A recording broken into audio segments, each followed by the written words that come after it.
Hello students, welcome back to my YouTube channel. दोस्तों, आज की टॉपिक में आप लोग सीखेंगे एप्लीकेशन कैसे लिखें। अगर आप लोग बोर्ड एग्ज़ाम देने जा रहे हैं 2026 में, तो एप्लीकेशन लिखना आपको आना चाहिए। नहीं तो फिर आपका 4 नंबर जो है वो ऐसे ही रह जाएगा। लेकिन एप्लीकेशन लिखने का एक मेथड होता है और एक तरीका होता है।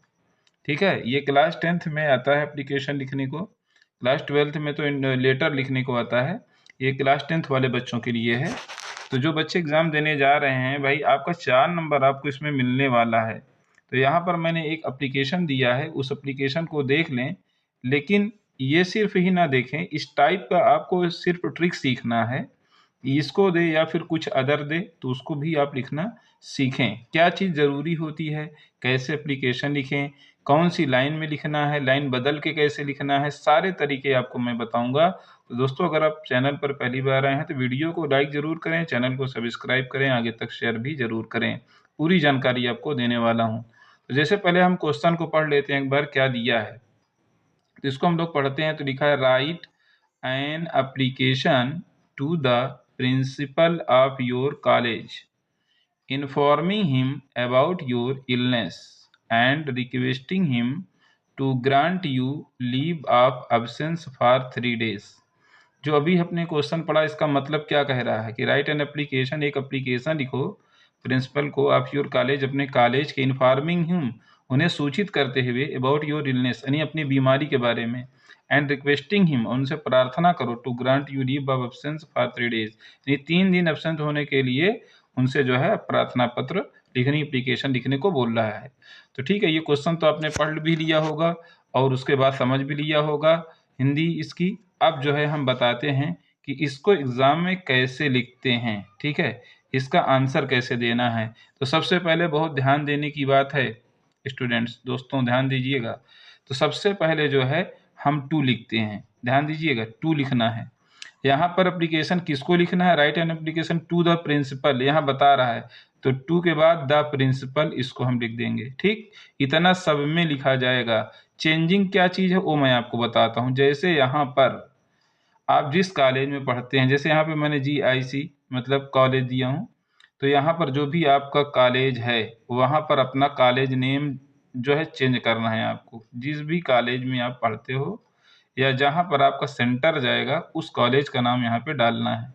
ठीक है, फिर उसके बाद वो कॉलेज कौन से डिस्ट्रिक्ट में पड़ता है, प्रयागराज में है या फिर प्रतापगढ़ में है या फिर कानपुर में, कहीं भी है, आप किसी भी ज़िले से हैं तो वहाँ पर इस ज़िले का नाम आपको डालना है। लेकिन हाँ, ध्यान ये रहे, सब लाइन बदल बदल कर सीरियल नंबर से ऐसे देना है। एक ही लाइन में पूरा नहीं लिखिएगा, नहीं तो आपका मार्क्स कट भी सकता है।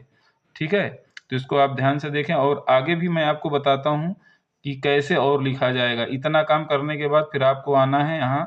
ठीक है, यहाँ मैं आपको बता रहा हूँ कि उसके बाद फिर क्या करना है। फिर उसके बाद आपको सर लिखना है। क्या लिखना है, सर। या कहीं कहीं आपकी प्रिंसिपल अगर मैडम है तो यहाँ आप मैडम भी लिख सकते हो। मतलब ज़रूरी नहीं कि सर ही आप लिखें, यहाँ आप मैडम भी लिख सकते हो सर के जगह पर। फिर उसके बाद ये चीज़ जो टॉपिक है, बहुत ध्यान से समझिएगा इसको। ये टॉपिक हर एप्लीकेशन में लिखी जाती है। ठीक है, यहाँ क्या इसको रट डालो, एकदम बिल्कुल रट डालो, इसलिए कि नहीं रटे रहोगे तो नहीं लिख पाओगे। Most respectfully I beg to say that ना, I beg to say that, that के बाद से सारा मैटर बदलता है। इतना हर एप्लीकेशन में लिखा जाएगा, याद रखिए। कभी बहुत सारे बच्चे कहते हैं कि हमने जो याद किया वो आया ही नहीं, जो फंसा ही नहीं। तो ये सब रोना छोड़ दीजिए। क्वेश्चन में जो है लिखा रहता है किस पे लिखना है। थोड़ा बहुत ट्रांसलेशन तो आपको आता ही होगा, तो आप इसको बनाना भी सीख लीजिए। पहली बात जो मैं दिया हूँ, हो सकता है यही वाला ही आ जाए, तो आप इसी को लिख दीजिएगा। अगर दूसरा देता है तो वैसे मैं दूसरा एप्लीकेशन भी अपलोड करूँगा इम्पोर्टेंट, जो कि आपके एग्जाम में भी आ जाए। लेकिन मैं आपको तरीका बता रहा हूँ कि अगर ये आता है तो ठीक है, दूसरा आता है तो बनाना भी सीखो। मतलब ये नहीं कि हाँ उसको छोड़ के आ जाओ ना। अगर सेम आता है तो बड़ी अच्छी बात है, फिर 4 में से 4 आपको मिल जाएगा। और नहीं सेम आता है, कोई बदल के देता है तो छोड़िएगा नहीं। अगर एग्जामिनर शर्माते शर्माते भी देगा तो 3 नंबर तो देगा ही, लेकिन छोड़ना नहीं है आपको, ये वादा करें। फिर उसके बाद आई हैव बीन ना, I have been suffering from fever since last night. बहुत ज़्यादा नहीं लिखने को होता है, थोड़ा बहुत तरीका सीखना है बस आपको। लाइन बदल बदल के लिखेंगे तो ऐसे ही पेज भर जाएगा। सो आई एम अनेबल, ठीक है, टू अटेंड द कॉलेज, इतना लिखेंगे। भाई इसका मतलब कह रहा है कि I have been suffering from fever, मैं बुखार से पीड़ित हूँ, सिंस लास्ट नाइट, पिछली रात से, so I am unable to attend the college, इसलिए मैं कॉलेज में उपस्थित होने से असमर्थ हूँ। फिर उसके बाद फिर लाइन बदलना है, ध्यान देना है। और आपको क्या ध्यान देना है, ये जो मोस्ट है और आई है, इसकी लाइन एकदम सेम होनी चाहिए। और दूसरी लाइन से देखो ये बाहर निकला हुआ है ना, यहाँ सफरिंग के बाद से, इसको भी ध्यान रखिएगा, वो सर की सीध में होना चाहिए।